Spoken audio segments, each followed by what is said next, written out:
Well, okay, I had to take a few moments just to get ready to come in here and talk to you. There's some things that I want to talk to you about and show you. There's some things that are just going on in the world, like the world is going crazy, like it hasn't been already. There's just things going on. I mean, look, at early this morning, I was up like at 3 or 4 o'clock in the morning. And don't know why I woke that early, but I got up, I came in here, sat in the cockpit, and started flying the plane around. And as I was flying the plane around, I started discovering things. And we're going to talk about a couple of things I discovered this morning. Now, early this morning, I came across, let me get my hands on it here. Early this morning, I came across this right here.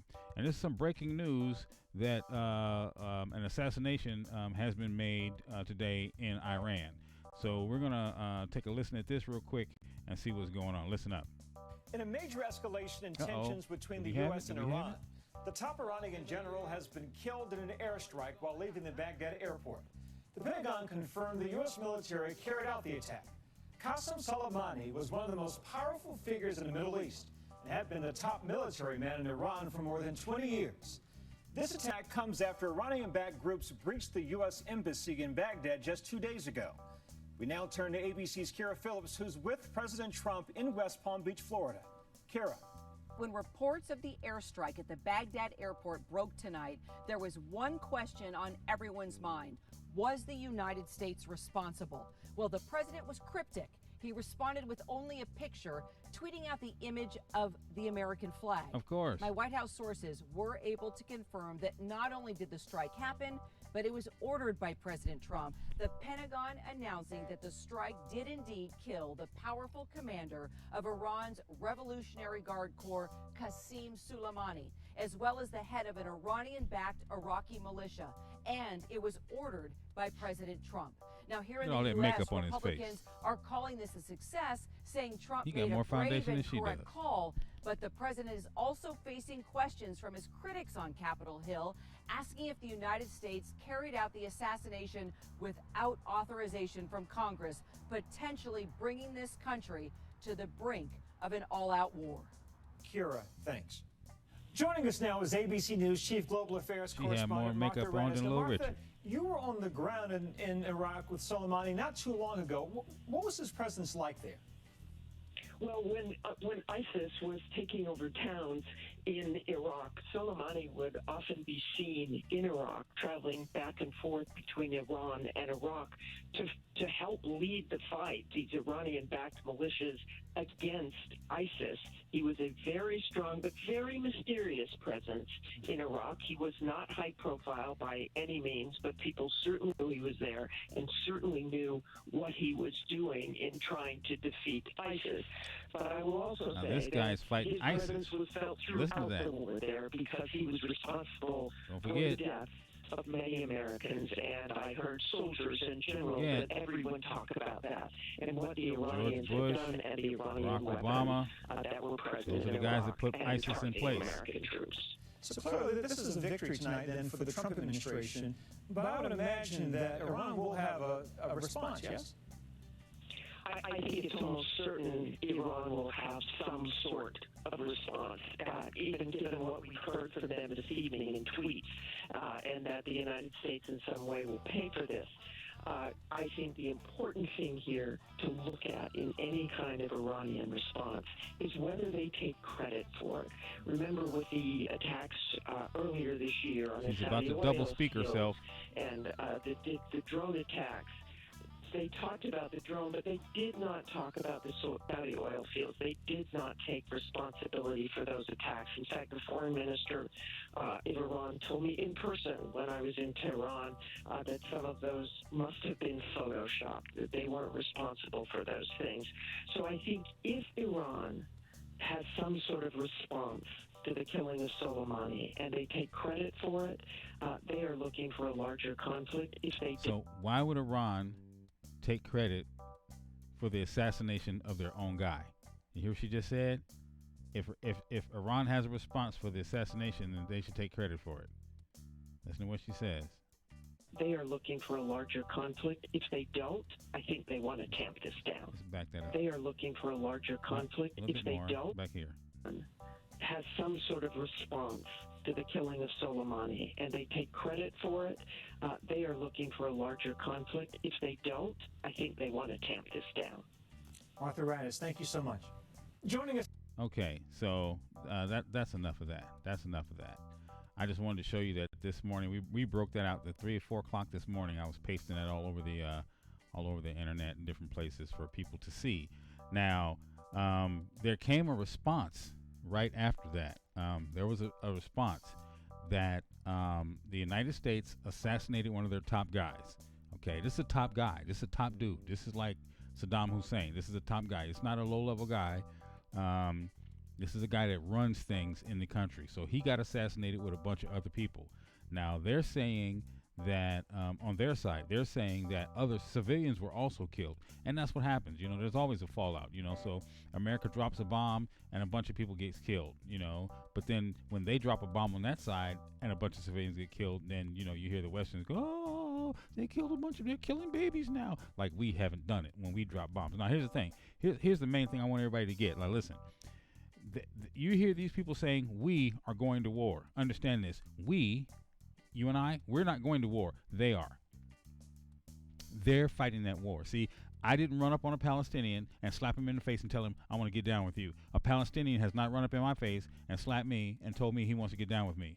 ISIS is not in my neighborhood. Okay? So if ISIS comes in my neighborhood, ISIS is looking for someone other than me.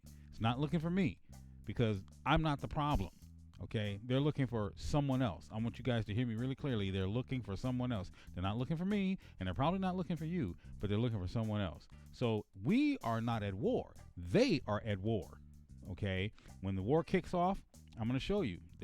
They're not looking for me or you. They're looking for somebody else. Now, I want you to get this as much as you possibly can. Okay, and you can see what this is, and I'm gonna bring it over for you right now so you can see what this is. Now look, check this out.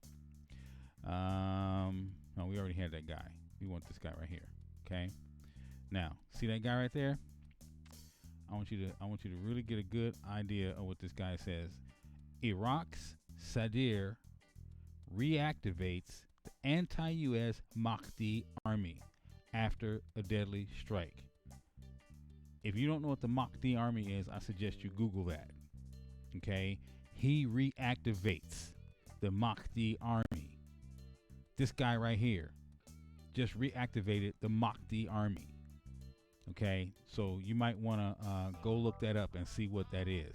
Because if you don't know, you might want to know what that is. I'm not going any deeper than that. I'm going to leave the research on you. I'm just here to let you know that there is possibly some stuff about to jump off. Now listen, Iran and Venezuela together put up $6 billion for a particular reason. I'm not going into that. Those of you who know, then you know. But Iran and Venezuela put up $6 billion for a particular reason. And that's just the beginning of what's going on here in the United States for a particular reason. They put that $6 billion together. Now, some people know what that $6 billion is about. Okay. If you do, see, I'm not going into those things because there's a lot of censorship going on right now, and I'm not sure whose fingers are into what. I'm just saying that there's $6 billion on the table for a lot of people. Okay. And, it's mighty funny that after they did this, that their top dude gets assassinated right after Venezuela and Iran put their money together to put this $6 billion up on the table. Now, we always knew it was $6 billion because the document was signed in the UN and it was laid on Barack Obama's desk, but he wouldn't sign it. Okay? So then when Donald Trump first came to office, Donald Trump said, okay, and I had this conversation with a couple other people. Remember what I told you, what he said? Donald Trump said, I'll give you the money, but, okay?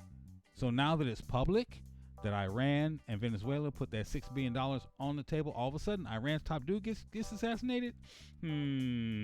See, so something is about to pop off. But understand this, that's their war, not ours. Okay, we are not at war. Okay, so I'm going to leave it right there. I just wanted to come in here real quick and say that to you because it looks like something is about to pop off. And what it is about to pop off, I do not know. I don't even want to pretend to care.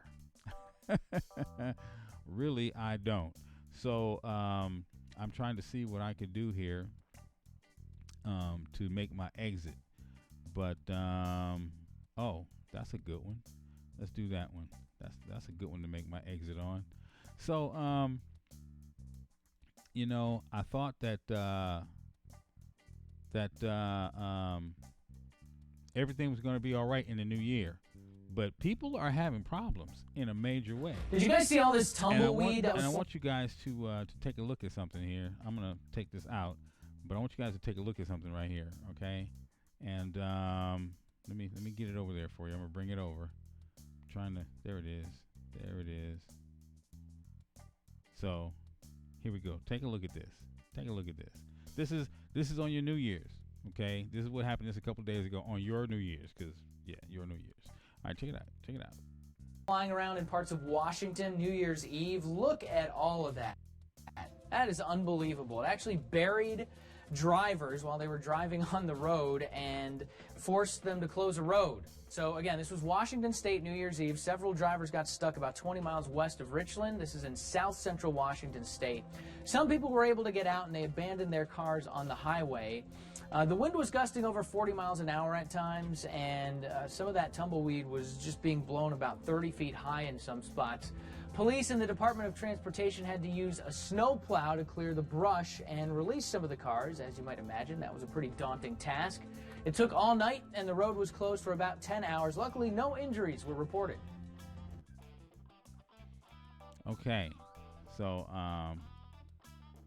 yeah, I want you guys to see that. So this is the kind of thing that is happening right now all around the world. There's weird stuff happening. Sounds are being heard in different places, and sights are being seen in different places. So if you understand the signs of the times, then you're one of the few who know what's actually going on. But the rest of you got to do your research. I'm out of here. I'm going to see you later. All right.